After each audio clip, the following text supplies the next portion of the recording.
Okay, so we're going to take a look now at texturing using Magix, and I've got this pretty cool 3D printed scene here in front of me. I'm going to be taking a look at the honey pot and the floating honey spoon there.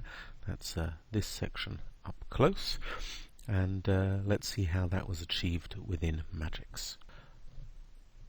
So here I have the part within Magix. Can see here that we've got the two models. We've got the honey drip and the honey stick or the honey spoon.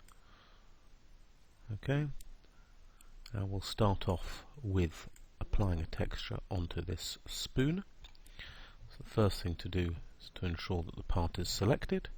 Go here to my selection tools. I want to mark this shell because I want to apply the texture to the whole of this part. I could use some of the other selection tools, so the Mark Plane, Mark Surface tool. Let's go now to the Textures tab, apply a new texture, and for here I'm going to apply a wood texture. So I've got here an olive wood image I'm going to be bringing in.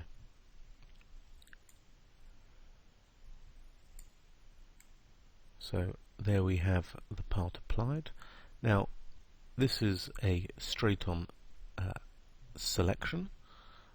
The other sort of projection that we could look at is a cylindrical projection.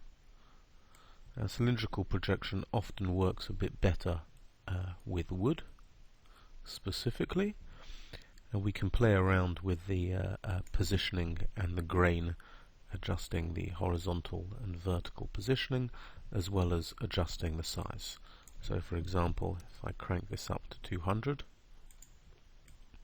I'm going to have a wider grain spacing. Now here we can see that there is a sort of seemingly seam line where these images have been combined. So I can try and adjust that by using my horizontal spacing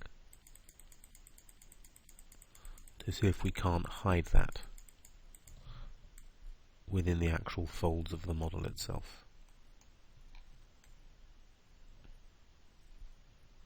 Okay, there we go. So that is the wood texture element,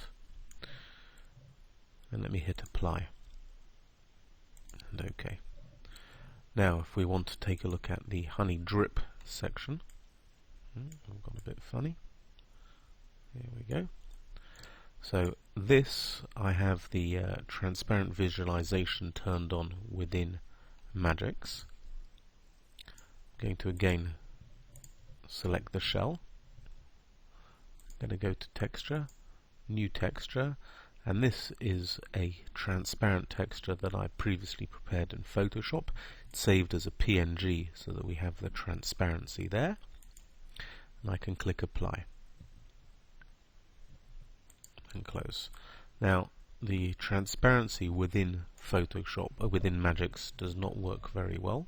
It doesn't show me a very clear representation of what I'm going to achieve.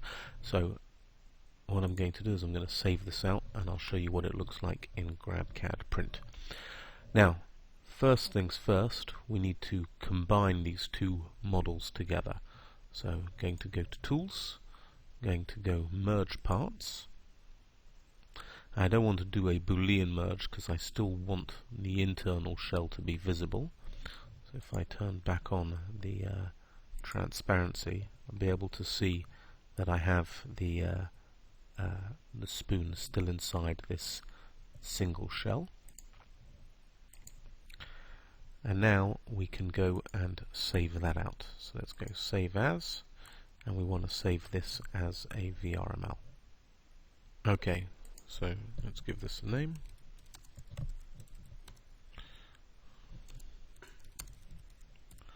And let's ensure that we have the VRML output selected. And go save.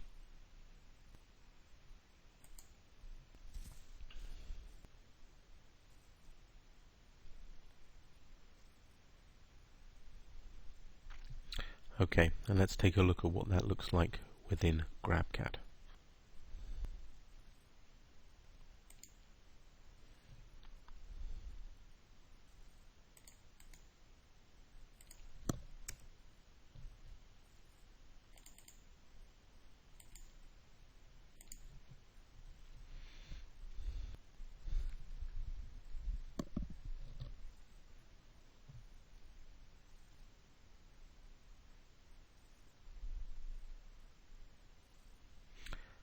Okay, so here we are. We can see this part within GrabCAD print, where we have our wooden texture on the spoon and the honey drip there as well.